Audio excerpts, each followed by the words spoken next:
You are now listening to Revolution Radio on 106.6 The Blast. Hello, this is Revolution Radio. Hello? Hello, can you hear us?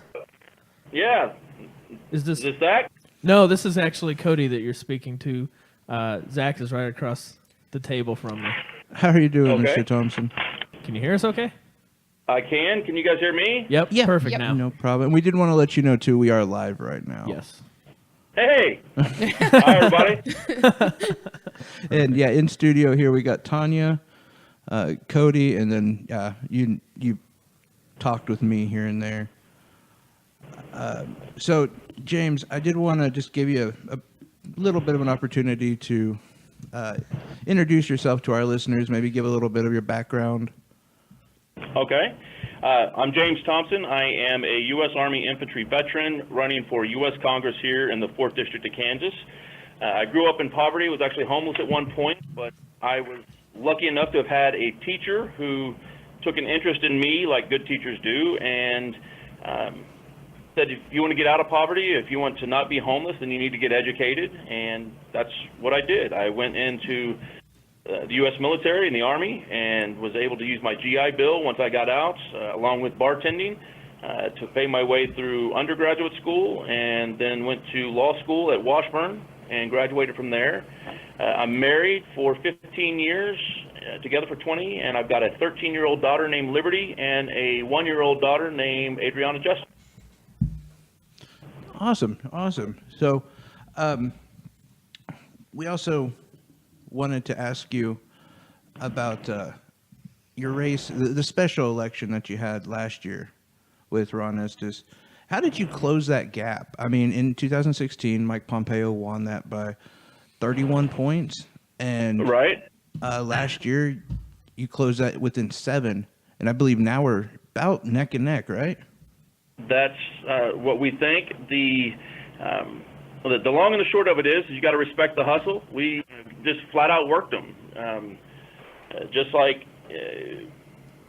I'm going to do in Congress when I get there. My job is to work, and so that's what I've been doing the last 20 months. That's what we did during that entire special election. We went out and talked to people. We didn't just try to run on a letter behind her name. We went out and actually had conversations, town halls, went to rallies, and met with people, and people really responded to that. They understood that I was going up to Washington to represent them because I don't take corporate PAC money, and I wasn't going to be bought off by special interests. So they really liked that, and they liked the fact that I was willing to show up and have conversations with them when my opponent would not. So. Right, and I absolutely respect the confidence about, when you'll get there. I think that will go far.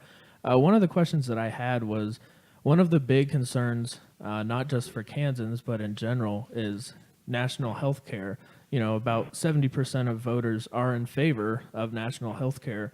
So I was wondering what your plan for that is. Well, right now, the way things stand right now with the makeup of Congress, I don't think that we'd be able to get any kind of a single-payer system through. What I'd like to see when I get up there is expanding Medicare to make it available to every single person who wants to buy into it. And that would force competition between the existing private insurers and Medicare. We always hear how the private side can do things better than government. Well, this is a chance for everybody to put their money where their mouth is, allow private insurers to compete with Medicare, reform Medicare to allow Medicare to be able to negotiate out drug prices so that the pharmaceutical companies aren't price gouging us anymore, and see where the chips fall there. I think that when a person's looking at paying a 2% of their salary for health care for the year, so if you make $50,000, you pay $1,000 for the year versus paying $1,000 a month, which many policies are right now, they're probably going to choose the $1,000 a year to get probably better health care. So I think by doing that, people are going to be able to see, one, that Medicare is a good program. It expands Medicare to anybody who wants it. It makes sure that Medicare remains solvent for our seniors so that it doesn't become insolvent in 2032, which it's destined to do if we don't change the way things are done now. And it allows people to get their health care at an affordable price without breaking the bank. So, and it makes sure every single person is covered. Yeah, most definitely. And I think that I'm not 100% sure on this, but just from what I to understand, that voting for Ron Estes, he's already supported Bill H.R. 6757, which does mention cutting entitlements such as Medicare, Medicaid, and Ron Estes also promised Kansas that his goal when he won last year was to fix the national debt. It's only gotten way worse, as it was prior to the tax cut. You know. Oh yeah, I mean, right now, we've got $779 billion in deficit this year. We've got 1.338 trillion, that's with a T, in new debt that's been issued. So this whole idea that conservatives are somehow the fiscal hawks in our system is just wrong. That's just not what's happening here. I mean, Estes is not a fiscal hawk. He's a chicken hawk. I mean, he's not doing the things that he needs to do to make sure we're taking care of that. Giving big corporate tax breaks to the huge corporations like Amazon, who doesn't pay taxes anyway, and meanwhile, small businesses like myself aren't getting those kinds of benefits. They gave 83% of those tax cuts that created that huge deficit and debt to the very wealthiest and the biggest corporations, and 17% to the rest of us. And it should have been reversed if they were going to do anything. But they didn't do that, and they even didn't make the tax cuts for middle and working class people permanent. They made those temporary, so that they would expire in 10 years, and our taxes will be increased and be even worse. So Ron has not kept his promises on the tax cuts, the deficit watching, on health care. We were told that they were going to provide a better health care system. They have not suggested one, and all they want to do is tear down the ACA. So Ron is lying to our seniors, to our veterans, to our children, to working people. Yeah, no, most definitely. And am I right in believing that that new kind of tax cut 2.0 that they're trying to pass is not only permanent, but also is going to hurt entitlements as well, quote unquote entitlements? Well, the 2.0 is to address making the tax cuts permanent for working people. That part of it, from what I've seen of it, is good. But the other side of this, though, is they're trying to figure out a way to pay for all those corporate tax cuts that they gave. And what they're wanting to do is cut, entitlements. So they're wanting to cut Medicare and Social Security and Medicaid to pay for those. So they're going to, pay for those extra yachts and stock buybacks by forcing the people who can least afford it to pay for it. Our senior citizens, our disabled, our children, our veterans. So. Yeah, which is completely ridiculous. I don't think anyone who is a responsible voter would be in favor of that at all. And they do try to dress that up as something else. I've seen many of them push that. One of the things I really, really like about you, and the political stance of our show is actually more of a progressive show, and you get to be the first candidate we've talked to who's actually a progressive. We don't get to talk about, taking PAC money out of the campaigns. We don't get to talk about any of that with any of our other politicians that we have, because they obviously don't want to go there. Can you maybe explain a little bit more to our listeners why it's so important to vote progressive and why it's different than being just an establishment Democrat? Yeah. That right there is probably the biggest issue I think that's facing us in America right now is big money in politics, because our politicians are getting bribed to vote certain ways by corporate PACs. And so what happens is you have, like Estes, he went to Congress. His very first vote was to cut health care and repeal the ACA. And in doing that, like, okay, where is this interest in him doing this come from? And then you look at his the receipts he's received over $100,000 in corporate PAC money from the insurance industry. And so that's who he's representing. He didn't care that he was going to knock 23 million people off of the voter rolls, or I'm sorry, off of the health care. By taking corporate PAC money out, of what I do, I don't have those people to answer to. If they want my vote, then they've got to come in and explain to me on the merits why I should vote one way or another for whatever it is that they're advocating for. They can't just come in and say, hey, we're going to donate $10,000 from these 20 different PACs each to your next campaign, because I don't take that money. We can't fix the problems in the system, meaning healthcare, protecting Medicare, building an infrastructure, until we fix the system itself. Allowing legalized bribery in the form of corporate PAC money just creates politicians who are in the back pockets of the biggest corporations and special interest groups out there. And that's not what our representative democracy is supposed to be about. So I chose not to take it, and I've had more than 50,000 individual donations with an average of $28 each. Ron Estes has received about 1,500 donations or so with an average of about $2,000 each. Huge difference in who we represent, and it shows just in the money itself.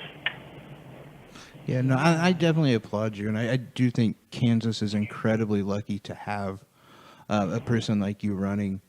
Someone. Thank you, guys. Appreciate that. We know that we can trust you. Well, you're going to use your best judgment to help Kansas and to help America in general. You're not being paid by anyone else, and I think that as a voter, we all need to stop and think about who we're actually voting for. And somebody. Well, that's exactly right. But the other side of that, though, too, is that I'm going to be going out and listening to people and having town halls on a monthly basis that the public can attend and speak to me, not just do a telephone town hall and then maybe their question gets in or maybe their question doesn't get selected. They'll have a chance every month to speak to me, and that town hall will rotate around the district. Because it's got to be more than just what I think. It also needs to be, I need to be reflecting what my district is wanting as well. And Ron Estes doesn't want to go speak to anybody. He doesn't want to show up to town halls or debates or anything else, because then he might actually have to speak with the public. That's part of the job as being a representative. So. Yeah, no, I've got plenty. I mean, I was actually in a march where just this summer I was representing one of our local politicians, Tim Hodge, and Ron Estes was in the same kind of parade, and he would not get out of his probably $60,000-$70,000 car. He was just driving along. My 6-year-old was walking and marching along. It was just it just shows how he kind of, and again, these aren't your words. I don't want to put that that on you, but how he kind of just looks down on his constituents, and that's disgusting. But you were bringing up the town hall, and I had heard you on, I think it was Rebel HQ, and you were talking about the damage that these tariffs have done here in Kansas. Mm-hmm. Would you mind expanding upon that a little bit?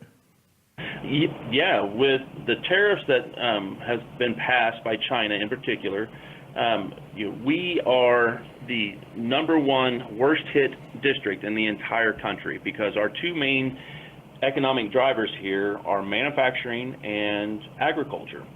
And those two economies are the ones targeted by the Chinese tariffs. So our farmers can't sell their soybeans. I know a farmer in Caldwell who has lost $150,000 because he's not able to sell his soybean crop. Our manufacturers, the increased cost of steel that's coming in is making it hard for them to afford to manufacture things. And if you happen to be in the unlucky position of being an agriculture manufacturer making combines, etc., not only is the cost of the product you're making costing more, but the people buying it can't buy it because they're not able to make their product. So you're getting double whammy. So tariffs are an aggressive action that our president has taken because Congress is too lazy to do its damn job. Sorry, its job. You're fine. You're fine. But over the past 80 to 100 years, Congress has slowly abdicated its role to be the one that controls tariffs. And now we've given that in power and invested that in a president. And we've seen with President Trump how that can be abused because there is no oversight there. We need to take that power back and be voting as a House, as Congress, to impose those tariffs, because it is an aggressive action that's led to war in the past. So, do you think you're going to have a lot of support in that once you win, obviously?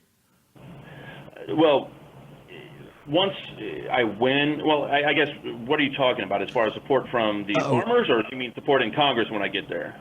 Congress. Well, we've been hearing for all during the Obama administration about how, we need to take back, power from the president. The president's power, he's overreaching, et cetera. So, in theory, the Republicans should be on board with that because they've been complaining about it. But, what I'll have to do is Jedi mind trick them to make them think it's their idea. So that they will go, oh, wait, and I'll say, yes, we should take back the power. And they'll go, yes, we should take back the power. And then hopefully they'll be on board with it at that point. Yeah, you can tell people like Joe Manchin that is a Republican idea, and they'll sign off on it. So we've talked about agriculture, and we've talked about the tariffs and taking money out of politics, and national health care. But I'm also curious what some of your other biggest plans for Kansas are that you may rank higher than others. Okay. A couple of them. One, infrastructure. Infrastructure, in my opinion, is the key to rebuilding our middle class. We've got a shrinking middle class because of income inequality. More people are dropping off into poverty levels than are making their way up into the wealthy elite. So we've got to figure out a way to rebuild that. And by rebuilding our infrastructure, investing money back into the economy here is a great way to do that, by rebuilding roads, by rebuilding airports, bridges, riverways, and in particular rebuilding our not rebuilding, but building our digital infrastructure so that every single person in the United States gets access to the internet and high-speed access, whether that's through broadband or fiber optic cable, whatever we need to do there. But there are large populations within our own state that can't get the internet. Expanding the internet to those rural communities will help stop some of the brain bleed that they have, brain drain that they have, not brain bleed. I was talking to somebody that had a stroke earlier. That's in my head still. Brain drain, so that people can stay in their rural communities and still sell and market things on the internet, or they can still get telemedicine or education, et cetera. We can use the internet for a lot of things to keep people in rural communities so that they don't lose their citizens. So infrastructure is a huge one. Legalizing marijuana is another big one. I believe in the full legalization of marijuana, take it off the Schedule I list of drugs, allow the states to make that decision whether or not they want to legalize it themselves. But legalizing marijuana accomplishes a bunch of different goals. One, it allows a new tax revenue to come in so that you can pay for things like schools or police departments or mental health services, et cetera. It also is something that we can do to help with criminal justice reform. We can empty out a lot of the people in our prisons that are in there for a nonviolent drug offense, have them get the help that they need for addiction as opposed to a criminal imposition of a sentence, and not have to pay to keep them incarcerated. We can also then start helping people. I lost a brother-in-law to PTSD he served in Iraq. One of the big things right now that they're wanting to do is treat PTSD with marijuana. That can help. And if it saves one veteran life, then to me it's worth it. But it's also good for pain and tremors with Parkinson's, or the pain that people with cancer have. So there's so many different benefits that would work out for, and it fits our economy. We can grow it because we've got the perfect atmosphere here for it in Kansas and soil conditions. So those are two, and then those two. I don't want to keep talking too much. So No, and that's perfect. Those are both phenomenal ideas, especially the marijuana aspect, because when you look at states like Colorado, who once they legalized, they had such an excess of money that they were looking for things to spend on. You know, they started with free tuition, free books, schooling, etc. hey, imagine that. Yeah, right. I know, it's weird. One of the other things I did want to ask specifically about, though, was education, because it seems like, especially in the last few years, it's taken a big hit. It's been defunded a lot. People aren't getting the education that they deserve. Do you have any plans regarding that? I do. And actually, that should have been one of the ones that got included a second ago. You're fine. Because of the way I grew up, like I said, it was a high school teacher who made me realize how important education was. Protecting education at both the K through 12 level, and also making sure that we can afford it, for our universities, our VOTEX, et cetera, is very important to me. In Kansas, we've seen firsthand what happens when you cut taxes to the bone and then try to take that money out of school funding. You have schools that are closing early, students aren't getting the education they need, they don't have the supplies they need, teachers who are already not getting paid enough are having to bring in supplies for their students, and that does not create a good atmosphere for students to learn in. We have to invest in education. Investing in education is an investment in our future, because, number one, a educated populace is good for all of us.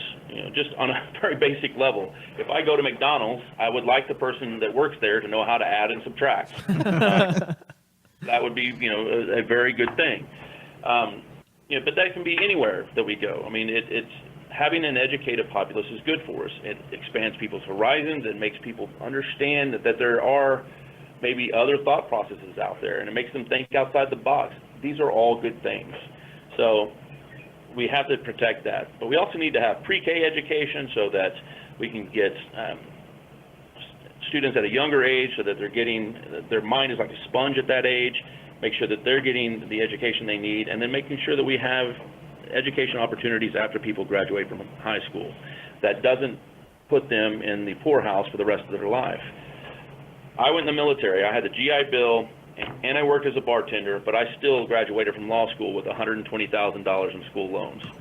Wow. That's a mortgage that that I have to pay on a monthly basis, that I won't finish paying off unless I pay it off early until 2035, when I'm 65 years old. Wow. I don't want other students to have that debt. So when we're looking at $1.5 trillion in tax cuts that they gave, that could have paid off the student loans that are sitting out there for everybody. And then the people that didn't have to make those student loan payments anymore would be taking that money and spending it back into the economy, which would then improve our economy. So that bubble is going to burst sooner or later. And when that happens, there's going to be a lot of debt and a lot of problems with our economy. So we need to start addressing it now, making sure that students can get that kind of an education, again, whether it's go into a four-year university or an associate's degree or VOTEX school. Those are all good things that we need to be doing. And then, unions, our unions have apprenticeship programs where you can go work, get a skilled labor job, and get paid for it and not incur any debt. So we need to be making sure that everybody understands that. Instead, we've allowed these for-profit institutions to kind of take over education, and their main goal is to drive as many students into debt as possible so that they can just make money, as opposed to making sure that we get an educated populace that can then go out and make money themselves and spend that money. So, and that's awesome. One thing that I am curious about, since economy seems to be a very integral part of your platform, and I'm truthfully a little naive on, is where you stand on raising minimum wage and how that would affect Kansas economy. Well, there's a big push right now for the Fight for 15, and we have to be careful on how we do that, because $15 an hour in New York, is what they're looking at. So if you raise to $15 in New York, well, that's not going to hurt the businesses there the way it hurts people here. Sure. If you try to raise minimum wage to $15 in Kansas, just automatically, that's going to hurt a lot of small businesses. So we need to stair step it up here in Kansas. We need to allow, maybe not, at least on a regional basis, if not on a state basis, allow a stair step up in the minimum wage. But we do have to increase it because it's at $7.25 an hour.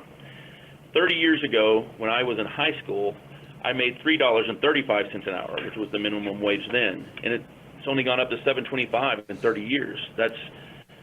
It hasn't kept up with inflation, But our education costs have gone up exponentially. Our medical costs have gone up exponentially.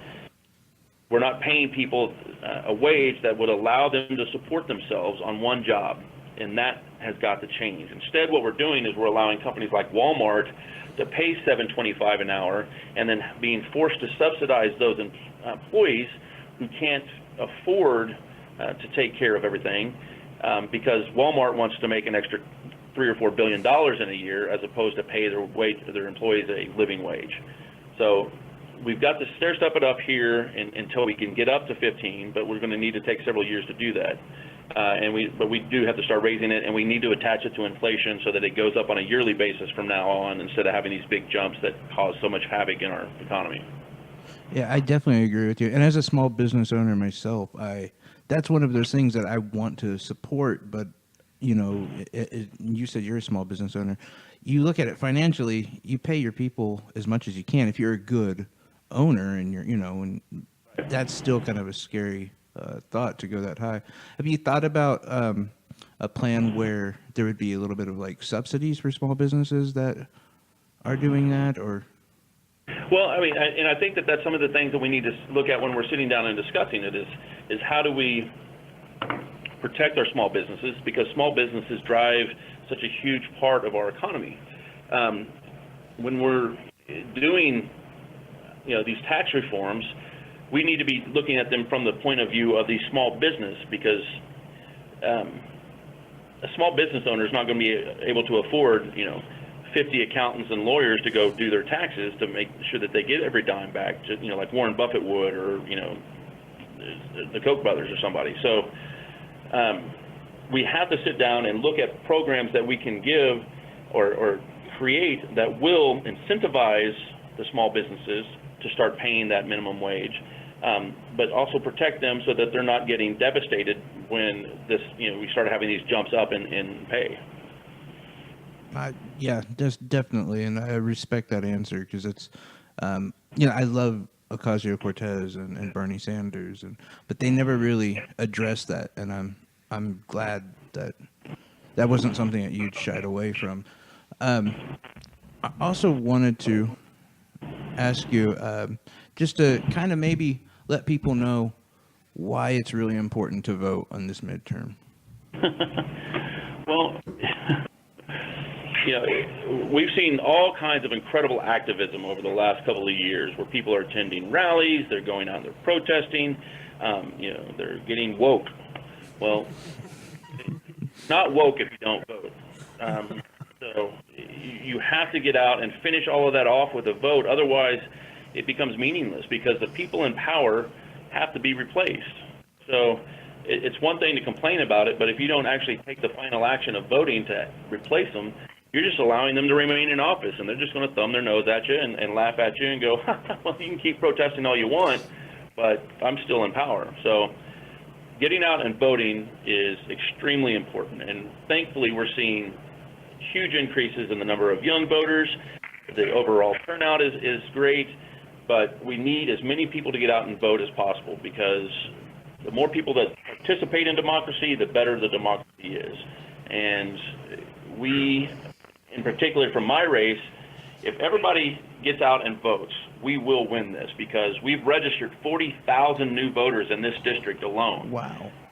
That can change the whole race. So if everybody gets out and votes like we think that they are, and the signs show us that they are, we'll win this race. But, it's the people that, stay home and go, we're not going to do it. I mean, you look at what happened in 2016 when you had so many people that stayed home. I mean, I think it was something like 40% of the population didn't even vote. And, you know, if just 3 million people had changed their vote, we would have had, you know, a different president. And things would look much different right now. So, can't complain. So, On that note, kind of in the political climate that we're in, where even reputable journalists are being questioned about stories, how are you able to convey young voters and maybe voters who are undecided? How are you able to convey that you're not quote unquote fake news? Well, yeah, the thing that we always talk about here is that, you know, if I can get somebody into a room and they can meet me face to face, they will know that, you know, I'm honest, I'm sincere, I'm truthful, and, you know, I can win and earn their vote. What I've got to do, though, is make sure that the people that I can't get into a room to speak to one-on-one, that they have information available to them. You know, that they can go out and look. People can see that if they research me, they'll see that I've been involved in my community for a long time. I've stood up for my community. I'm active in making sure that I help homeless veterans for my entire professional career. And they'll see that the stuff that I talk about is not just something that I'm saying because it's politically expedient, but because I truly believe it and I truly care about people and I want to make things better. So if you look at that and then you look at Ron Estes, you see the difference. I mean, you can go and look and research what he's done, and you'll know that he, one, doesn't tell the truth when he says things. Two, that he isn't working. He's just relying on a letter behind his name. And even if you're a Republican, that should make you mad. You know, your vote is your vote. And to have somebody think and expect your vote just because of a letter would make me angry. I'm not going to vote for somebody just because of a letter behind their name. I'm going to vote for the person who's worked for it and who wants to work for the community and who's going to go out and do the things that they feel are right to protect the community. If you're just a person that's going to rubber stamp whatever you're told to do, then you're just a con man and don't deserve the office. I couldn't agree with you more. Before we let you go, is there any other message that you wanted to say, or any other things that you want to talk about? Let's see. I'm not a socialist.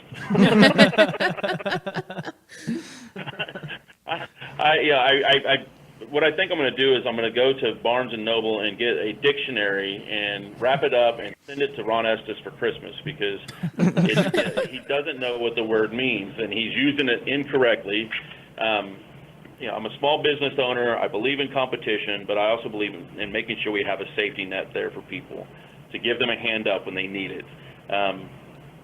Ron Estes wants to scare people into voting rather than inspire them and earn their vote. So I hope that what I've done throughout my career and throughout this campaign is one, take the high road. I could run salacious ads against him if I wanted to, because part of what we do is opposition research. There's always things you can find about somebody. That's not the kind of campaign I want to run, though. I don't want to run just ads just to attack him on a personal character level. I want to say this is why I'm a good person. These are the, you know, I believe in making sure everybody's got health care. I believe in education. I believe in taking care of our veterans. These are reasons to vote for me. And hopefully they respond to that and I can earn their vote. And for all those potential voters, where can they find more information about you? Go to votejamesthompson.com. And you can also come down to our office, and I would love for you all to come down to our office at 555 North Woodlawn, Suite 130, to volunteer, whether that's making phone calls, canvassing, texting, or just writing postcards and stuffing envelopes. You never turn away donations or volunteers in a campaign, so we can use all of them. That's fantastic. And please, you know, after, you know, Tuesday, whatever the results may be, please give us a call again. We definitely want to have you on the show. We can have a deeper conversation about some stuff. You know, the whole purpose of this was just to kind of get everyone to know you a little bit more, but having you in for longer would be fantastic. Absolutely. Well, Tanya, Cody, Zach, thank you all so much. I appreciate it, and thank you for having me on. And everybody out there, get out and vote on Tuesday the 6th. All right, thank you, James. Thank you. You have a great day. Thanks, guys. Have a great day. Bye-bye. Bye. James Thompson, everybody. Fantastic. Can I just You know- say And how nerve-wracking. happy I am that he talked about the ad? Because honestly, James Thompson and even Tim Hodge, they have not said a negative thing, posted a negative thing. They really have tried to run a nice, clean campaign and refused to say anything until the opponents do things. And some, like the ad that he is talking about, have you heard it? Yes, it's It's disgusting. scary. And it is a very common Misconception. theme that runs along Sounds with like the Jaws theme song is in the back. Well, no, I mean the fact that Dun it, socialism dun is oftentimes linked in with progressive. You know, I don't know how many times I've heard Cortez or O'Rourke be called socialist. Like, no, You know, not and here's the socialism. thing, and I think we try to bring this home a lot. You couldn't have an economy that ran strictly on capitalism either. No. And we know Correct. that you can't have a economy ran on socialism. Right, Only. You totally. have to, bend and flex until you have something that works. And honestly, constantly changing. I mean, that's one of the things about being a progressive. And that's I don't understand why anyone would vote for Ron Estes over James Thompson. James Thompson is saying, I'm a progressive, which means, essentially, I'm able to ride the waves of change, and I accept change, and I will handle it as it changes. A conservative is basically standing in front of a train with his Right. hand out saying, stop. And- It's you're not going to halt progress, buddy. It's just going to happen. I don't think people realize how big a part of socialism actually is in America. I mean, if you've ever called the fire department, if you've ever called the police department, if you've ever gotten mail, which I know anybody listening has, that's socialism. It's part of it. Your yes. taxes are paying But for that. that. Doesn't mean that we want, I'll speak for James on this one as well. We don't want you to control who makes our shoes. How Right. the price of CDs or Right. whatever you kids are listening to these days. I mean, it's about what's essential for existing, honestly, and survival in this country. One of the things he brought up I thought was fantastic with the infrastructure was internet, and Yes. we had this debate. Yeah, he got Just me a at the couple internet. of weeks ago. Well, and we had because we had this debate not with the internet alone, but also with the cell phone. Yes. On both, I think it was when your cell phone broke and Cody was kind of giving you crap for it, and he was, well, you can survive without a cell phone, and I was like, you really, really can't can't. anymore. If you don't have internet, you can't apply for jobs. Right. It's harder It is to pay difficult. bills. You can do it. Right. But as far It's as literally succeeding- like throwing you back into the 1800s. Yeah. Like, it's tough. so him being for that and bringing that to the forefront, I think is amazing. And infrastructure has only helped the Yes. economy. And, it's only helped jobs. It's one of the things that I think I honestly, out of this whole thing that I respect the most about him is this monthly courthouse meeting. Is the that town hall. not Yes. amazing? I think town that's house. great. Yeah, Yes. because how many, and that alone, if you're on the fence, That should be I don't see there. why that wouldn't sway you to him, Yes. because how many other politicians are saying, I want a monthly meeting where you can talk to me, you aren't talking to managers or anything like that, you're talking to me. I want to hear your Exactly. problems. And he's having them every month where, you know what, if I miss your problem this month, then we can get to it next month. I think And I that's respect why that. And he'll have to, and I think that brings his integrity it does. to light, because he's going to have to answer for what he does, and he's willing to say, "Hey, I'm going to make these decisions the best way I know possible, and I will tell you." I know why." in And our face to community- face, I'm not going to hide. Our city commission, the one that I'm voting for, and I'm really proud to say, is Dan Harms, who has made it very clear that he wants the open town hall meetings. Mm-hmm. And the last 3 town hall meetings, did you know they start at 9 a.m. and they are done by 10 a.m. and they have been closed? Yes, Because yeah. I've tried to go to them. Oh, no, it's closed to the public today. Mm-hmm. And one of Dan Harms's things is, no, they will always be open. Even if you're mad at me and I know I did something wrong, come tell me, because I need to make sure that I'm in check too. And it is a lot harder to play the, I didn't know about it card if they're telling it directly to you. Well, Yes. It and keeps you more responsible. It does, and I mean that's a conservative trick, and I hate to be that way. You know how I do hate talking down to one side or the other, but the conservatives do that. They do not want your voice heard because do they not. know that if the more people that speak, the more their ideals are not popular. Well, and I think And- James Thompson, he really, well, and him, and because you even mentioned Tim Hodge before, these two have gone door to door. They are sending mailers out, very positive mailers. They are signing people up to vote. And I really feel like that's the other side, the conservative side. They've really lost voters. All they want to do is suppress voters. You They look at do. Chris Kobach. I mean, the fact that he moved the polling place out of Dodge City Is is, completely ridiculous. and I've said it before, and I don't want to, Cody even kind of called me about it yesterday, but it is outright racist. It really is. is. I'm sorry. Like, not only is it, ultimately what he's saying is there's a Dodge City is a majority of Latinos, and 60%. I don't want them voting because Yeah. they typically vote more Democratic, and especially when you have somebody like Thompson who's going to be pushing national health care. That's number one in Latinos' It is. concern is health care. So they're going to be voting more Democratic. I really hope and that they don't want them voting. So No. even if you say, "Oh, he doesn't hate Latinos," no, but he doesn't want their voice to be heard. Exactly. And that's racist. I really hope that the Tim Hodge and James Thompson thing takes off. Like Tim Hodge has signed up 10,000 voters. James Thompson, what, 40,000 people? 40,000. Can you imagine if they were doing that Just in the Dodge district. City? Yes. That's incredible. amazing. Honestly, it blows my mind more that there were that many unregistered voters.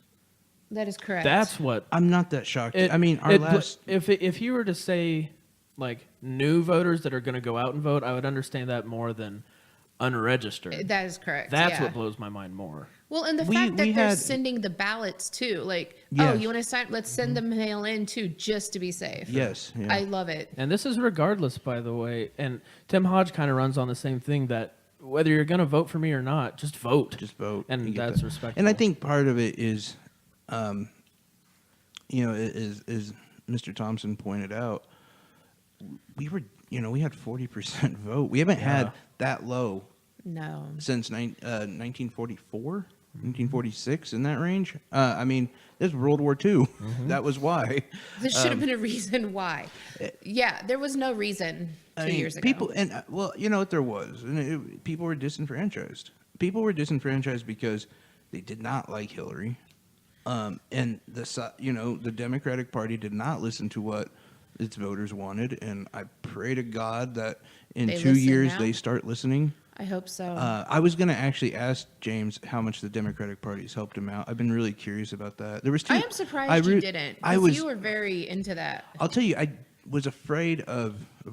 I didn't want to put him in a hard spot, Right. to be honest. Like if we get the opportunity, which I hope we do, to talk to him again, Are you going to ask him? then yes, I definitely want to get in more on that. Cool. Because we've talked about they want us to kind of work with them a little bit, They and that's do. been why I'm reluctant. Because I don't know. Are you? You are, have are said you that really going before. after and helping progressives as well? Are you? Yeah. Doing what you say you're going to do. And one of the things, just to add on to, you brought up the point that people were disenfranchised, which is absolutely true. And again, I don't want to talk down, like you said, to one side, but it seems like strongly on the conservative side, they've been brainwashed over the years that, well, my vote doesn't matter. And I don't like to be like that, but it is a very strong conservative thing. I see it far more from the right than I do the left. I'm not saying there aren't people like that on the left. That their vote doesn't matter. They Yes. do feel Really? like Yes, and They need to continue to, and again, to I'm think not. that. I'm not saying. that. Well, no, what And I I'm think, not- Cody, because a lot of my husband makes the vote. My husband votes for me. Ah, I yeah. see that a lot. Yes, Well, no, yeah. you have your own vote because I Right. don't think you agree with that. Because I don't know if you know this, but women fought for the right to vote. They went out and voted for it. They did. You know? They think. did. A lot of blood was spilled over Right. that. Think about that. And So- no, This mentality that my vote doesn't matter, yeah, it kind of does. it hurts. I honestly feel like that in living in Kansas, though, I see that more on the left. Do you really? Yeah, because I mean we're so like I said, I mean, we're sunbeat red. It's, Right, and that's why I say that, though, is because they know it's the same thing that Ron Estes is just relying on the letter. It's kind of the same thing that I see in conservatives, like, well, he's Republican, he's going to win. My vote doesn't matter. And again, I want to push that narrative as much as Right, I can with them. Totally. Don't worry about voting. Right, exactly. We're going to go Republican again. Next 30 years, we're Right, going to be. yeah. Don't worry about it. Don't show. You know what? I heard Tuesday there's going to be an awesome, pancake feed down at the church. Right. Let's do that instead of come out and vote. Yeah. Well, I don't know when you put it that way. Like, that doesn't sound too bad. Is there internet? Because if you get Thompson in, there will be internet for everyone. No, I can't agree with more than what you're saying because it's true. But I do, I think if 2016 we would have had Bernie, Yeah. it would have been a way different. I think picture. you're Drastically. correct. And Yes. one thing, there was two things that I was going to bring up, and one, I'm curious how much the Koch brothers have, and I know James wouldn't know that, but I'm curious how much they've donated against him because they've got to be terrified of this guy. I mean, he is, not to mention a vet, which I think is incredibly important. I mean. I'm going to say half the votes for him are going to be because he is a vet and he's for vets' rights. I would have, because I believe very much in serving your country. If I didn't have my back problem, I would have. Okay, Grandpa. Well, I think they called it wussus spinus. I think that's what it is. No, but and especially in this scenario. You're a wiener? Oh, well, yes, without a doubt. No, yeah. I'm, my skin is about as yellow as it can get. I don't have liver problems. I think though that he's incredibly strong in that regard of being a vet. The things that he's saying, he's almost running on a populist standpoint. I mean, the things that he wants to bring to the forefront, that people want. And in Kansas, I think that's a big shakeup. When we went to his rally with Bernie Yes. and AOC, I have never experienced a place shake like that. Even football It games, was crazy. even Slipknot concert, whatever. That place shook. Well, it was intense like because that's what the people concert. want. It was crazy. And that's what, and that's what the people are excited for. That's what we're wanting. So yeah, if you're the Koch brothers, You should be scared. you're terrified. Like, oh no, I'm gonna have to pay my fair share. And Tanya, you brought up that you would say half the votes are because he's a vet, and I wouldn't go that far, but I would say I think that him being a vet is what's getting him votes in a roundabout so. way. I don't think they're voting because he's a vet, but I think they're paying attention to him because he's a vet. And I'm not saying that Democrats don't respect the vets, but Republicans, I mean, They what do. They what really do. conservative have you seen that doesn't have a grunt style shirt? Exactly. It's funny though because you got the Democratic Party who, I'm going to say classically, or the liberal mind, I would say, who isn't considered to really respect our Right. military as much, but yet they don't want them out there dying. Right, exactly. And the conservatives who do support our military, they want to send and who's them out trying in to do war more zones. for homeless vets, really. Right. But, yeah. I think the fact that these conservatives look at him, they're like, oh, he's a vet. I need to look into this guy. And then they kind of start looking at it. They're like, oh, you know what? This guy actually... Do you think they get scared? No, I think that's why they're voting for him. But not because they're a vet, mind you, but Because they're of looking at him because he's a vet, and then they see his policies and they see the platform he's running on. Like, you know what? This guy's actually get. Whereas if he wasn't a vet, I bet they wouldn't have even paid attention to him. Look at what brought Trump over the hill, and a lot of it was draining the swamp. Right. Aside from lock her up, drain the swamp was and I guess built the wall. Yeah. Which those other two we can And Lions. downplay those, Yeah. but the drain the swamp idea. They wanted that so bad. They still think he's draining the swamp somehow. I don't know how Right, they I think know. that. They're not even He's looking. getting rid of his own people, though. So technically, he is draining a swamp. And It's his, though. He's filling it up with like murkier water. But Thompson is for getting money out of politics. Yeah. You can't. I mean, they don't make a Brita water system that would clean that swamp out quicker Right. than taking money out of the politics. Absolutely. And voters know that, and so that's another thing they're seeing. Holy crap! Right, and that's the thing that's so frustrating is, even when you're talking to the right, how many times do you hear them say, well, they don't care about you, they care about their money? Exactly. Even the right admits that. And so if you can get somebody in there who isn't concerned with money, they just, honest to God, want to do better for their country and for the people in it. Yeah, they call him fake news.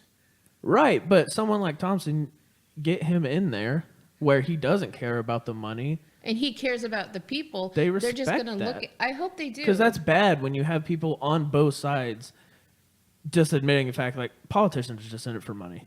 This